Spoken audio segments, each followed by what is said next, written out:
Alors, on se trouve être sur le pont de la Première Avenue à Portneuf. Et une des choses que moi j'ai toujours trouvé intrigante ici à Portneuf, c'est les chemins sinueux. Et ça a vraiment une influence avec le chemin du roi. J'aimerais vous expliquer ça un petit peu.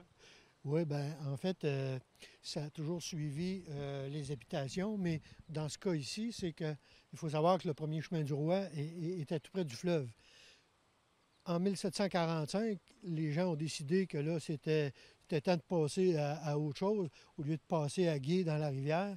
Ils ont fait une demande et puis ça a été accepté, en fait, de par les autorités à l'époque. On a distribué la charge entre plusieurs propriétaires. Et puis en 1745, on a établi un pont ici, au même endroit. Et c'est depuis ce temps-là qu'il y a un pont ici. OK, puis il y en a eu plusieurs, là.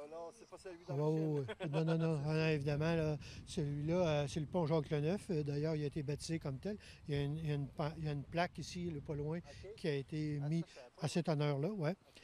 Euh, il y en a eu plusieurs, mais disons qu'au 20e siècle, ils ont été en métal, les premiers, mais auparavant, c'était tout en bois. Et puis, s'il n'y avait pas de malheur, ces ponts-là avaient une durée de vie de 25-30 ans. Là. OK.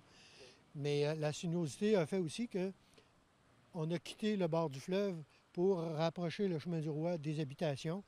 Et le secteur ouest, à partir d'ici en allant vers l'ouest, c'est après 1790 où on a à peu près le même tracé que la première avenue actuelle. OK. Par après, du côté est, on a fait la même chose quelques dizaines d'années plus tard pour donner dans l'ensemble, c'est celui qui était là, c'est la version la plus longue là, ou la plus connue. Fait que c'est pour ça que quand on sort du pont, il y a une entrée, mais il y a deux sorties, là, c'est ça? Oui, ben en fait, auparavant, en 1745, on retournait par la rue de la Rivière. Ici, on retournait vers le fleuve. Ouais. Et en fait, c'est que c'est devenu, par ainsi dire, un carrefour, là, parce que ça, c'est devenu la route nationale, mais la route qu'on voit qui va vers le secteur nord, c'est parce que à un moment donné, il y avait le moulin banal qui était tout près ici. Ouais, vous me disiez, est-ce que l'arbre plus Exactement. foncé, là, Oui, rouge vin, là, c'est c'est ça? ça. Oui. Il y a une maison avec un pignon là, en blanc. Ouais. Ça, c'est l'emplacement du moulin banal, le fameux moulin qui a été, en fait, rebâti puis remis dans un état de capacité industrielle par un monsieur McNider. OK. Par contre, ce monsieur-là n'a pas été là très longtemps. C'est passé entre les mains des frères Coleman qu'on a parlé tout à l'heure. Ouais. Et puis, par après, quand Edward Hale a été impliqué dans la structure de la municipalité, c'est lui, de son chef, qu'ils ont construit une nouvelle route pour gagner le deuxième rang, qui était la rue Saint-Charles. Et puis, c'est pour ça que maintenant, on connaît la rue de la Rivière. C'est le tracé à peu près, parce que là aussi, ça a changé Puis il y a une belle maison aussi à gauche qui a une belle histoire aussi, là. Oui, bien, en fait, ça, c'est la maison de M. Arthur Marcotte, à l'époque, qui a été le propriétaire d'une tannerie. Elle était située en avant du Moulin Banal. Donc, ça, c'est une autre industrie qui s'est ajoutée, là, parce que ce coin-ci a fait que c'est comme ça que Port-Neuf a été bâti. On a vu que, pas loin tout à l'heure, il y avait, en 1860, un gros moulancier de M. McDonald. On est à une certaine proximité des moulins à papier qui ont débuté. Le moulin banal, avec ça, était accroché des forges. D'ailleurs, la maison ici, C'est qui pas est son au envoi, ouais. centre, ouais, Ouais. celle-ci a été faite par des Thibodeaux, qui ont été des forgerons longtemps. OK. Euh, la maison à côté a été occupée par des Gaulins qui ont été boulangers. Donc, l'activité s'était faite ici. Ouais. C'est d'ailleurs, ça s'est fait auparavant. Et puis, contrairement à bien d'autres endroits, l'église est arrivée plus tard. Donc, le noyau, nous, du village, a été fait autour de l'industrie et non pas autour de l'église. C'est l'église qui s'est greffée au noyau qui était déjà là. On va faire travailler notre caméraman encore plus. De l'autre côté du pont, il y a un autre noyau qui s'appelle, c'est ça, le phare? C'est ça? Oui, ça, c'est une appellation bien connue des gens à l'époque. Ça, c'est sans doute dû là, au fait qu'à l'époque, les gens qui ont concédé ce qu'on appelait un emplacement ou un terrain pour se bâtir, il y avait une norme. Ils étaient tous d'environ 40 pieds par 60. Donc, les maisons étaient vraiment collées une à l'autre, ce qui donnait l'aspect là, d'un phare là, vu dans l'ensemble. Là. Puis ça a resté comme appellation populaire. Là. Et vous me disiez à droite, la grande maison grise, là, ça c'était l'école. Ça a été la deuxième école de Portneuf. Un peu plus tôt, on pourrait voir la première qui remonte à 1820, qui est une toute petite maison. Mais celle-ci a été faite pour accueillir, entre autres, les religieuses, des communautés religieuses au départ. Il y a eu des religieuses, mais tout de suite, par la suite, il est arrivé des frères. Et puis, on a bâti ça vers 1873, cet établissement-là. Le haut était pour accueillir les gens qui enseignaient, puis le bas, c'était les classes. J'aimerais ça. Oui, continuez. Ben, en fait, c'est pour dire que ça a fonctionné jusque dans les années 1940, avant qu'on construise le collège qui est maintenant l'hôtel de ville. Là. J'aimerais bien qu'on revienne rapidement à l'église qui est un petit peu plus loin. Est-ce qu'elle a des particularités intéressantes? Oui, ben, en fait, oui, c'est notre deuxième église, de fait. Celle qui a été faite en 1861 a brûlé en 1927, malheureusement. Celle-là a été construite dans un temps record l'année suivante. Ah oui, un an? Ah oui, un an suivant, la première pierre a été bénie, puis ça a fonctionné. Celle-ci, ben, c'est une belle construction, là, avec une voûte intérieure dégagée, avec une pierre tout le tour. Là. Ça avait été fait par l'architecte Rousseau. Donc, oui, c'était une fierté là, du village là, d'avoir cette belle église-là. Et en terminant notre petit séjour ici, on parle de la maison Siméon de Lille. J'ai aucune idée elle est où, là, mais vous allez me dire elle est où. Ouais. En fait, c'est maintenant devenu ce que tout le monde du comté connaît comme étant la pizzeria Paquette. Ah oui, ok. C'est ici que ça a commencé, là, comme pizzeria, évidemment. Là. Mais ça a été au tout début une résidence. L'aspect a vraiment changé parce qu'il y a eu un feu, il y a une vingtaine d'années. Mais sur une des photos qu'on a fournies, vous allez voir l'établissement. Là. Siméon Delisle a été un membre du Parlement à Ottawa pendant 30 ans. C'est encore d'ailleurs un des termes les plus longs connus pour un député. Il a été maire ici aussi de Portneuf pendant une dizaine d'années. Tout ça là, de 1900 à 1930 environ. OK, au début du siècle. Oui, complètement. Au début du 20e. Là. Ouais, le nom n'était pas inconnu, effectivement. Fait que ça veut dire que c'était quelqu'un de très célèbre là, dans. Ouais, ben, c'est quelqu'un qui a été important à ce niveau-là parce que on le sait que politiquement, ça a dû donner un atout là, à la municipalité. Puis les entrepreneurs du coin, j'imagine que c'est des relations qui sont toujours importantes. Là. 30 ans comme député, il faut le faire. Oui, je le pense, oui. Surtout à l'époque, hein, parce que j'imagine qu'il allait siéger avec les autos commençaient, tout ça, ça ne devait pas être facile, les chemins non. Non, ben, je pense que les assemblées étaient vraiment réunies dans un espace-temps. Les gens allaient rester à Ottawa pendant quelques mois. On faisait les séances parce que là, je ne suis pas bien à l'effet de tout ça, là, parce que c'est une autre histoire, ça. Mais je suis plutôt un historien local, là, on s'entend. Mais je pense que c'est ce qui se procédait, là, c'est que lui, il allait là-bas pendant des mois, à l'été, et puis on revenait pour l'hiver. Est-ce que je me trompe s'il y a une rue à son nom aussi ici? Hein? Oui, oui, oui. D'ailleurs, dans les développements, là, ici, là, il y a quelques noms des premiers seigneurs, et puis oui, il y a quelques noms qui ont été mis en valeur. Là. Ça, c'est intéressant, ça une trace d'histoire. Hein? Oui, oui, la toponymie est importante là, aussi dans ça. Là.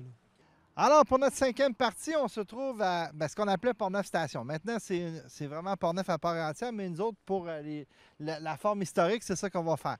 Ici, vous me parliez tantôt que c'est un rond-point très important, très intéressant. Oui, bien, ici, là, c'est un carrefour, ça aussi, parce que la route qu'on a d'où viennent les autos, c'était la rue qui venait du pont où on était tout à l'heure. Et puis, ça rejoignait maintenant ce qu'on appelle la rue Saint-Charles, mais ça rejoignait le centre d'habitation qui était Saint-Charles, qui est encore aussi un secteur plus habité, là. Mais par la suite, Édouard Hale, on sait qu'il avait installé des colons irlandais dans le secteur nord ici. Là, C'est pour ça qu'il y a la chapelle dans le rang le plus haut. vers où on va aller tout à l'heure. Oui. Et puis, lui a été contraint de bâtir une route pour aller rejoindre ces gens-là.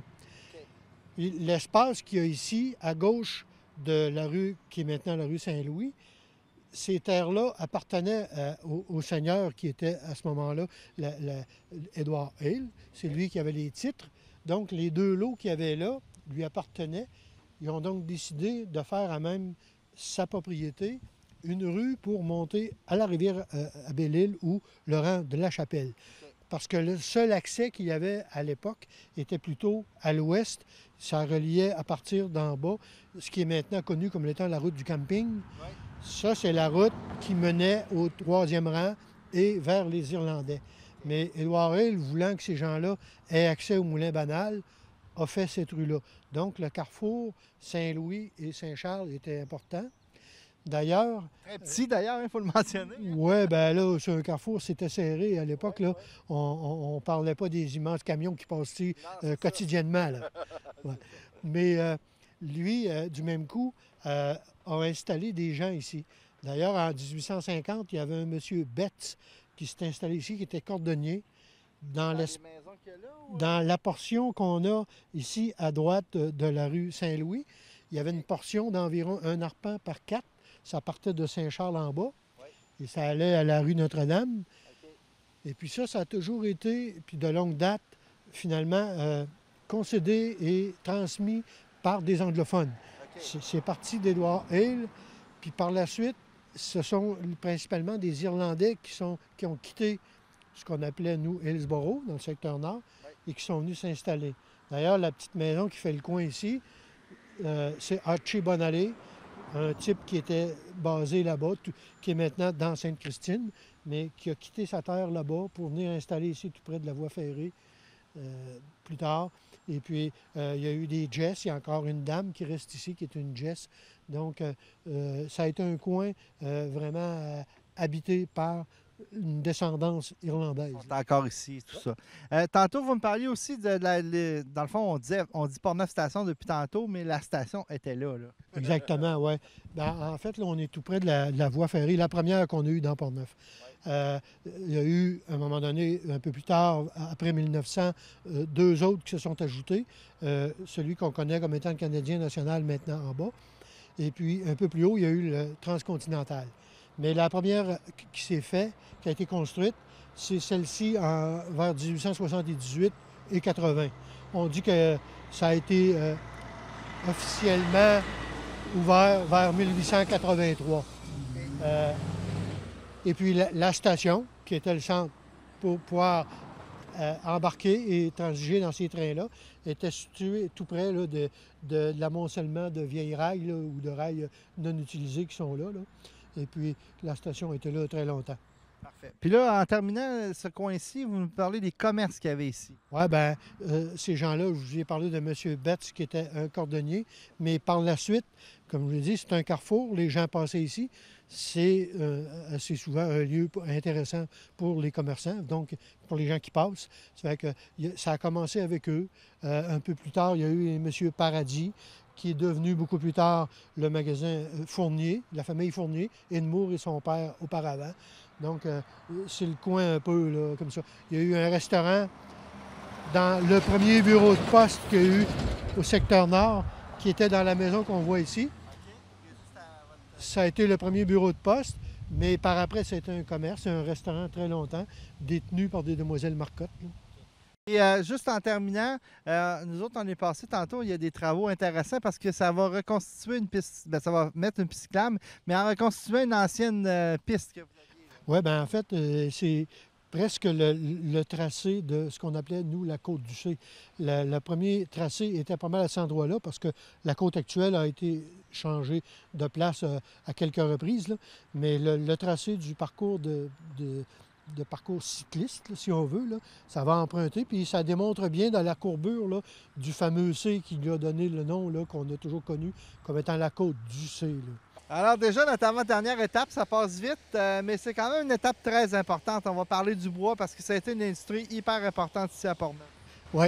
Bien, en fait, l'industrie du papier a commencé à l'endroit où on est. Il faut savoir que vers 1838 est arrivé des Écossais, dont Angus MacDonald, deux frères, les frères Logan, dont surtout Alexander. Ils ont loué un moulin des Allsops sur le bord de la rivière Jacques-Cartier. Mais je pense que pour obtenir une énergie hydraulique à cette époque-là, c'était difficile de contrôler l'eau au niveau de la rivière Jacques-Cartier. Ici, à Portneuf, il y avait un type dénommé Antoine Giroux qui voulait absolument partir un moulin à carder. Il a acheté 2-3 endroits en cours de route, dont celui-ci, pour pouvoir partir son moulin à carder. C'est quoi ça, moulin à carder? Le moulin à carder, c'est le moulin pour préparer la laine, OK. pour pouvoir la tisser éventuellement. Et ça se faisait hydrauliquement, là, à partir de machines qui marchaient au lieu de faire ça à la main. Là. Donc, lui, c'était l'idée. Là. Donc, il avait acheté cette portion de terrain-là. Et puis, ça ne s'est pas concrétisé. Mais Angus MacDonald et Alexander Logan ont repris l'emplacement. Puis, dès les débuts de 1840, ils ont bâti une usine ici, tout près, pour utiliser l'eau. Parce que là, on le voit, la rivière à l'arrière, il y avait un potentiel avec l'espèce de parcours que la rivière fait. On pouvait aménager facilement un barrage là pour faire passer l'eau dans l'usine là et la ressortir parce que la rivière fait un demi-tour, là, presque, exactement, presque 360, là, Oui, mais, oui. bon. Mais c'est que si ça a commencé. Puis là, lui avait son beau-père, John Smith, qui est venu le rejoindre. Tout ça s'est greffé, puis quelques années plus tard, Joseph Ford, qui est arrivé, lui, garçon, qui s'est greffé à cette famille-là. Donc, c'est à partir de tout ça, et puis ça, quand je dis 1840, c'est dans les tout premiers au Québec, là. À Saint-André d'Argenteuil, on a fait ça un peu avant, mais après ça, ça remonte à ici, là. C'est vraiment comme pionnier, c'était les premiers, là. Je veux le mentionner, il y a un bout de temps, vous en aviez 5 quasiment côte à côte. Bien, effectivement, là, ça s'est un peu propagé un peu du long de la rivière. Si on compte celui des Webb qui était à Saint-Charles, qui est devenu plus tard les Bishops, c'est mieux connu comme étant des Bishops. Après ça, on était ici, il y avait 2 moulins différents. Il y en a eu un autre fait par un fils, Peter Smith, qui était un peu plus en aval. Et puis après, il y en a eu un autre de Peter Ford, un de la famille Ford, qui était tout près de l'autoroute actuelle, là. Donc, ces 5-là, à la fin du 19e siècle, fonctionnaient, là. On n'a pas le temps d'y aller, mais le pont Bishop, vous avez un panneau qui est explicatif, qui vous donne toute l'information aussi sur M. Bishop, puis le quartier qu'il y a là. Oui, bien en fait, lui est venu s'installer dans un moulin existant, mais il l'a fait connaître parce qu'il était là pendant quelques générations avec ses fils. Ils ont diversifié la production. Ils ont été vraiment connus quand on fait le papier d'asphalte, papier de recouvrement, là, mural, qu'on a vu longtemps. Et puis ça a fait leur renommée, là. Je m'en voudrais de ne pas vous parler de la famille Ford parce que on sait que Ford, les autos, on essaie de démêler ça. Ford, l'acteur, est-ce que ça vient tout d'ici, là? Bien, Ford des autos, non. Mais Ford l'acteur, oui, à quelque part. Oui. En fait, le Joseph Ford, dont j'ai parlé tout à l'heure, il est arrivé ici garçon. Il partait de l'Angleterre. Il avait fait des études en papeterie. Et puis, il s'est joint parce qu'il a rencontré en cours de route Angus MacDonald qui avait un bureau à Québec. Il s'est joint à la famille ici. Bon, il y a eu un temps mort parce que Angus MacDonald, évidemment, comme j'ai déjà dit, avait perdu un peu en côté finance. Il y a eu une faillite. Mais Joseph Ford était persuadé qu'il pouvait faire quelque chose. Et puis, il est revenu à la charge dans les années 1860. Et puis, 1868, il est en mesure d'acheter une machine à papier qui a commencé à faire fonctionner dans l'autre pièce de moulin qui est tout près ici, là. Et puis, ça fait d'ailleurs 150 ans, ça. Et cette année, on va fêter les 150 ans de Ford, et d'une usine qui a été partie par ces gens-là et qui a quand même eu 4 générations qui l'ont fait fonctionner. Maintenant, c'est par d'autres personnes. On parle de MPI. Alors, on est à notre dernière étape de notre magnifique voyage au pays des... Là, maintenant, on est vraiment au pays des Irlandais, il faut le mentionner, M. Gignac. Ouais, ouais, ouais. En fait, là, on est dans ce qu'eux ont appelé Hillsborough par rapport au seigneur Édouard Hill. Mais on est dans, en fait, où ils ont choisi de bâtir une chapelle pour leur communauté. En fait, ils l'ont construite en 1843. Malheureusement, en 2005, elle a été l'objet d'un incendiaire. Elle est disparue. C'est dommage. Elle était en voie d'être citée, même classée historiquement, et puis de par sa construction.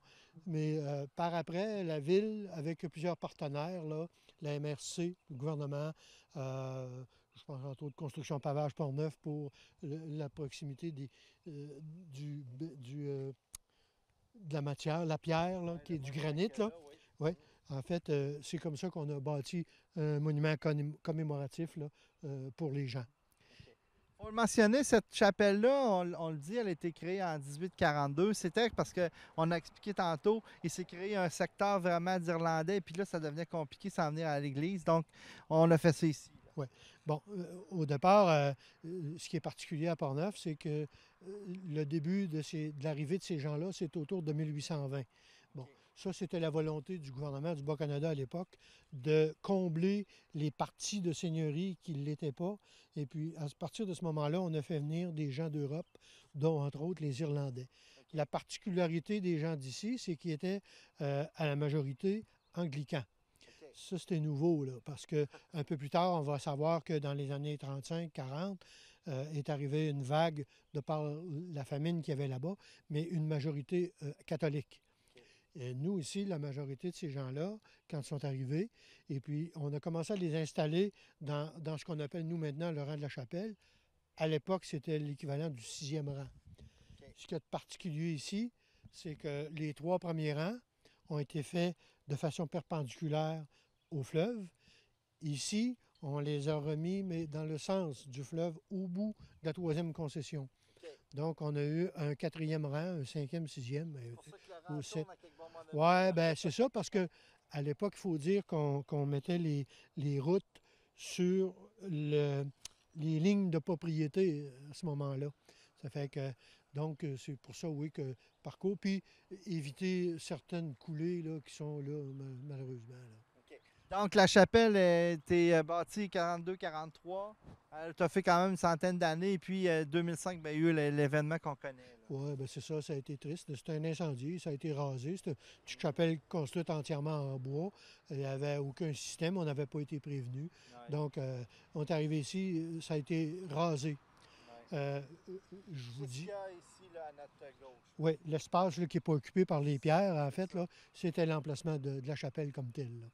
Puis on le voit par les photos, c'est une très, très belle petite chapelle, peut-être cinquantaine de personnes, de manière rustique. Oui, oui, évidemment. Puis ça avait là, donc ça avait été fait par la communauté. Ça fait qu'eux ont ramené l'architecture qu'eux connaissaient en Angleterre et en Europe. Là. Ça a été bâti selon cette architecture-là. Là. Et ce qu'il faut mentionner, c'est que le cimetière est encore fonctionnel. Vous avez un dernier inhumé qui était là depuis quelques semaines. Oui, bien, en fait, la plupart des gens qui sont là, c'est des gens qui ont demeuré ici. Mais par la suite, beaucoup sont restés attachés au bien familial ou par rapport aux liens qu'il y avait. Ça fait que de temps à autre, oui, il y a beaucoup de ces gens-là qui viennent d'un peu partout. Et d'ailleurs, là, celui dont vous parlez, c'est un descendant de la famille Kingsborough. C'est le dernier représentant de cette famille-là. Ce type-là est né dans ce qu'on appelait la route d'Irlande à l'époque, parce qu'il y a une section qui a été habitée plus intensément par ces gens-là, qu'on a surnommée route d'Irlande. C'est d'ailleurs encore le nom d'une rue dans ce secteur-là. Et puis lui, le dernier à être né là, et puis il est décédé récemment et on l'a enseveli là, v'là une quinzaine de jours, tout près de ses parents. Il faut le mentionner, on est à peu près à 1 kilomètre de Sainte-Christine d'Auvergne, là, par là. Oui, exactement.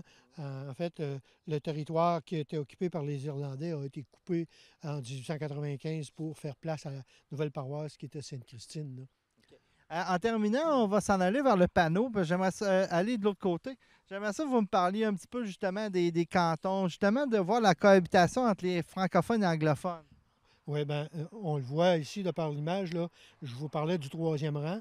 La ligne, grosso modo, vient ici terminer les rangs qui étaient perpendiculaires au fleuve. C'est la troisième concession où, pour ceux qui connaissent un peu mieux la région, la rivière à Belle-Île, Oui. qui fait la troisième concession.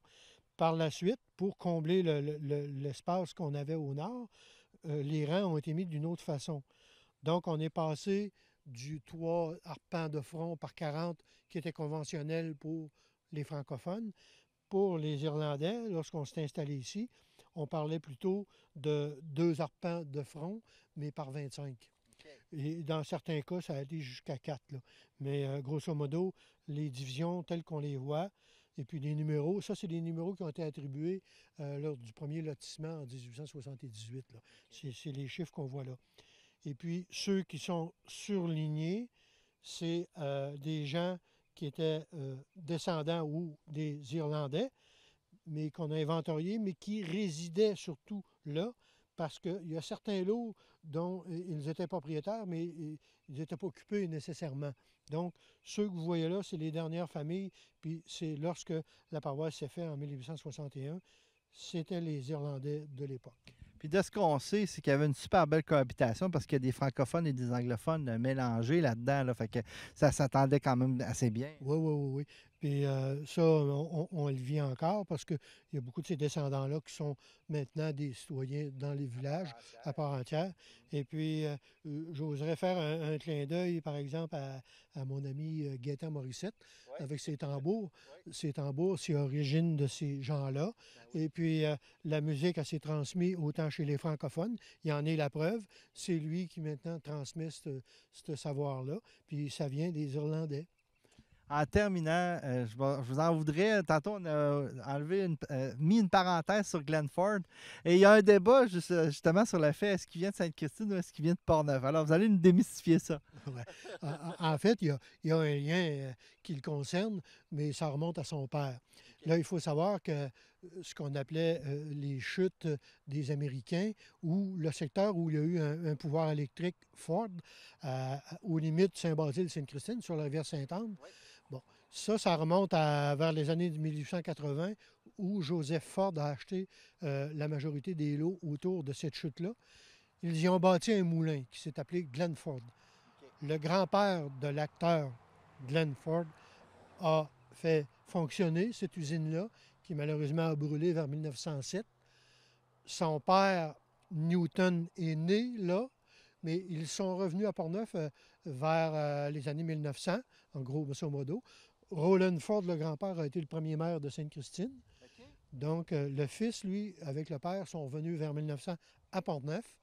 Et Newton, lui, s'est dirigé plutôt vers le chemin de fer. Il a été conducteur de chemin de fer et il a habité, entre autres, à Québec, d'où il a connu son épouse. Et c'est là que Glenford est né en 1915 à l'hôpital Jeffrey Hill, qui, à l'époque, était tout près du Grand Théâtre. Là. OK.